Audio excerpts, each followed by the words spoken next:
जननायक जनता party के विधायक देवेंद्र सिंह बबली ने अपने नेताओं को विपक्ष में बैठने की नसीहत दी है। उन्होंने बताया कि कृषि कानूनों को लेकर हरियाणा के हालात ठीक नहीं है और जनता यानी कि जननायक जनता पार्टी ग्राउंड पर जीरो हो चुकी है, इसलिए हम लोगों के बीच में जा नहीं सकते।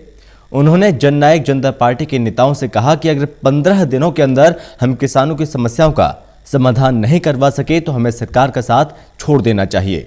अविश्वास प्रस्ताव को जननायक जनता पार्टी के विधायक देवेंद्र सिंह बबली कैसे देखते हैं, इस बारे में खास बातचीत की हमारे संवाददाता अनिल कुमार ने जननायक जनता पार्टी के विधायक देवेंद्र सिंह बबली से।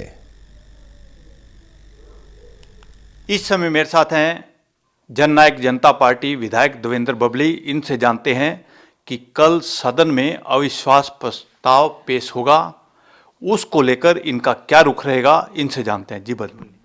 देखिए, पार्टी ने भी जारी कर दी है, जाएंगे विधानसभा में और अविश्वास पे पार्टी के आदेश की पालना करेंगे।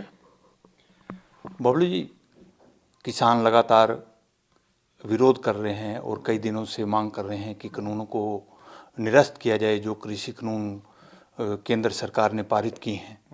तो आपका क्या रुख रहेगा किसानों के प्रति? इतने किसान बैठे हैं तो कहीं ना कहीं या तो हम उसको समझाने में, कानून अगर सही है तो हम उनको समझाने में फेल हुए हैं, और अगर वो कानून गलत है तो किसानों की बात माननी चाहिए। बबली जी, आप कह रहे हो कि किसानों की बात माननी चाहिए, तो कितने दिन हो गए हैं अभी तक इसका समाधान नहीं हुआ? अब आप किसानों के साथ खड़े हैं या पार्टी के साथ खड़े हैं? मैं पहले दिन भी किसानों के साथ था, आज भी किसानों के साथ हूँ, और जब तक मैं राजनीति में रहूँगा और जिंदा रहूँगा, क्योंकि मैं किसान के घर में पैदा हूँ, किसानों के साथ और हरियाणा प्रदेश की जनता के साथ। और टोहाना लोग मुझे जब तक रखना चाहेंगे अपनी आंखों पर बिठाकर, जब तक टोहाना के इलाके की जनता के साथ रहूँगा। बबली जी, आप विधायक हैं, आपने पार्टी के नेताओं को या विधायकों को समझाया नहीं किसानों के मुद्दे को लेकर? देखिए, आज जो केंद्र से 3 कानून कृषि कानून बने, आज हमारे हरियाणा प्रदेश के जो हालात हैं वो बेहतर नहीं हैं।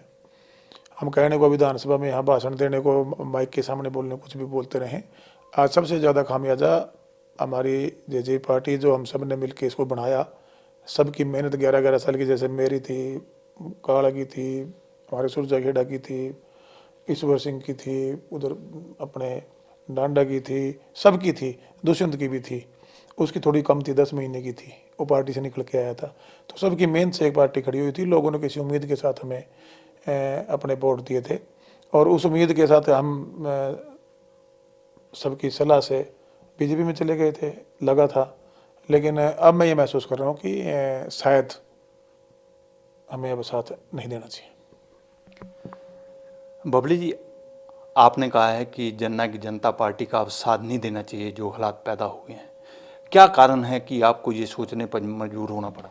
मजबूर आप भेजिए हल्के में, जेजेपी बीजेपी के विधायकों को एक बार भेजिए, अपने अपने को रैली करें, जनता की शिकायतें सुने, बैठ के कोई ऑफिशियल प्रोग्राम रखें। जब आप जन समर्थन खो चुके हो, ग्राउंड पर आप 0-0-0 हो चुके हो, तो मैंने लगता कि हमारा सत्ता में बने रहने का कोई अधिकार है। जब हम जनता का विश्वास खो चुके हैं तो कोई हक नहीं है आज हम यहाँ विधानसभा में बैठ के, हमारी पार्टी सत्ता के साथ बैठी हुई, हमें विपक्ष में बैठना चाहिए, हमें सामने बैठना चाहिए। सरकार तो चलेगी, सरकार के पास तो नंबर है, सरकार को क्या दिक्कत है, सरकार चलेगी। सरकार को 40 मिले हैं, अगर यही कांग्रेस पे होते तो कांग्रेस सरकार बनाई होती, या हमारे पास होते सारा संपूर्ण बहुमत, हमने भी तो 90 सीटों पर लड़ा था बीजेपी ने, तो हम सरकार चलाते। हमें सरकार चलाने के लिए लोगों ने मैंडेट नहीं दिया था, कम मैंडेट दिया था। ये इत्फाकन हमारे सहयोग की जरूरत पड़ गई, हमने दे भी दिया था कि चलो प्रदेश में दोबारा चुनाव ना हो और हम हरियाणा प्रदेश का बीजेपी के साथ मिलकर भला कर सके, और ये आंदोलन जो खड़े हुए कानून आए। आज जेजेपी अपना ग्राउंड पे हम 0 हो चुके हैं, कोई भी लीडर लोगों के बीच में जा नहीं सकता है, और किसान बेहाल है। उस किसान की समस्या का समाधान अगर हम नहीं करवा सकते अगले 15 दिन तक, तो हमें साथ छोड़ देना चाहिए। ये थे मेरे साथ जननायक जनता पार्टी विधायक देवेंद्र बबली। इन्होंने कहा है कि अगर जननायक जनता पार्टी किसानों का समाधान नहीं करवा सकती तो उसे सरकार का साथ छोड़ देना चाहिए। इसके साथ साथ उन्होंने जननायक जनता पार्टी के नेताओं को नसीहत दी है कि उन्हें विपक्ष में बैठना चाहिए। Anil Kumar, total news, Chandigarh.